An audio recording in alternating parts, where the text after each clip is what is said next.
Good afternoon. Today is the 18th of December and it's time for yet another, not particularly interesting, very vague and probably quite boring vlog.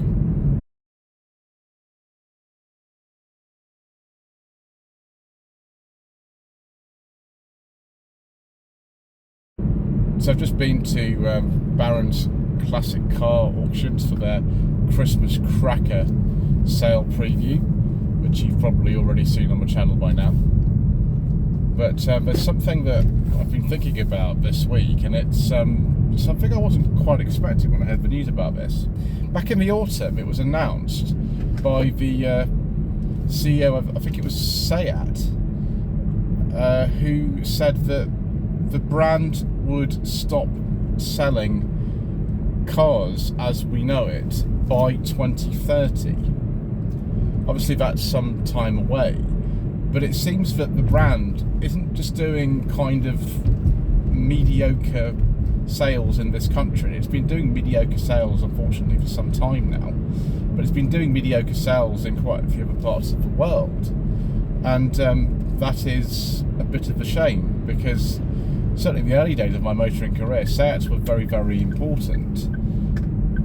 One of the first cars I ever had was a 2003 SEAT Leon 1.4S, which was one of the best value cars in the entire country at the time. It was £10,000 brand new, and it came with a CD player and air conditioning. I bought it in 2006. I had it until 2009. I mean, a friend of mine owned it until 2012, and another friend of mine owned it until 2014. I think it done well over 100,000 miles by the time it was scrapped.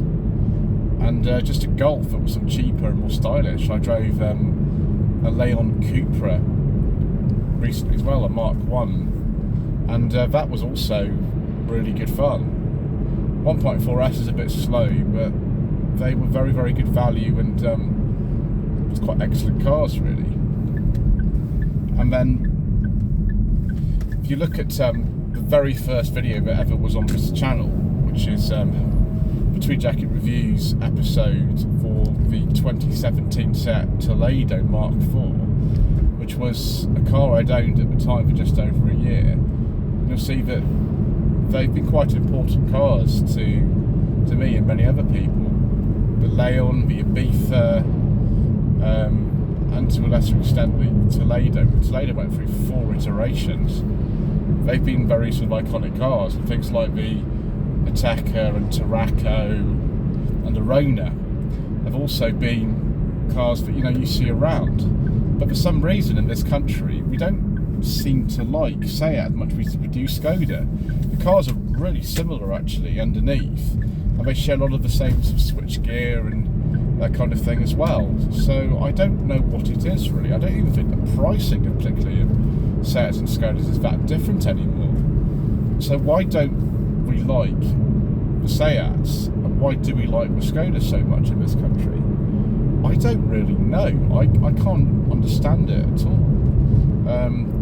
I like Skodas and I like the SEATs, but I think if I had a choice, I might go for a SEAT actually. I got very close at one point to buying a very late Mark III Leon ST. The ST's not sort of the sportiest one, apart from if you go for the Cupra Leons.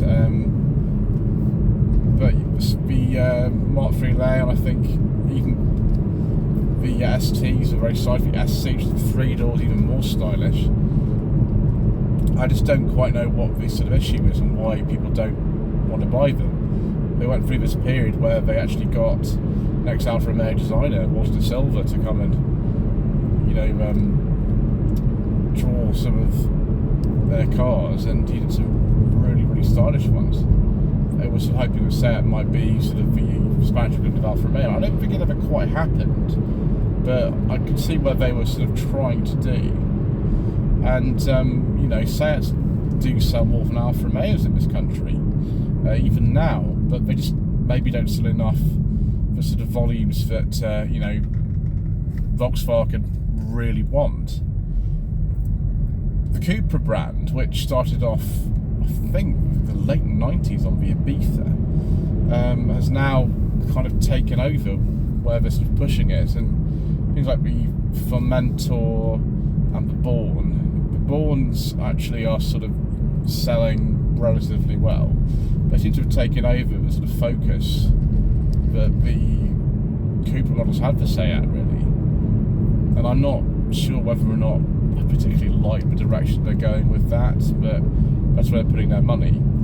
Apparently, Seat will be coming back, maybe as a brand for, you know, sort of electric vehicles and things like that, but I'm not convinced they're going to be quite the same as before at all. And I don't know why people don't want to drive them. Surely something that looks a bit sharper than a Volkswagen, that drives in a slightly sharper way and is cheaper, should be an appealing package. Some of them can even be very practical, but for some reason it doesn't seem to be, and I don't know why. I'm not really sure. Maybe some of you can tell me in the comment section what you think has happened has made Seat lose its way, and whether you like the new Cupra models, particularly the Born, which I think is just basically a slightly different looking Volkswagen ID3. Nothing wrong with the Volkswagen ID3, but it doesn't seem to me particularly sort of special in any way. It's just sort of there, and maybe that is what Seat has become. They're just kind of there. The Ateca, the Arona, the Tarraco, they're just sort of equivalents to things like the Volkswagen Tiguan and the Skoda Kamiq and things like that. They're just sort of there, perhaps. I don't know. I've driven an Ateca and it's pretty good, you know. I thought it was fine. Maybe that's just what it is, you know. They're just fine. They don't stand out particularly as they used to.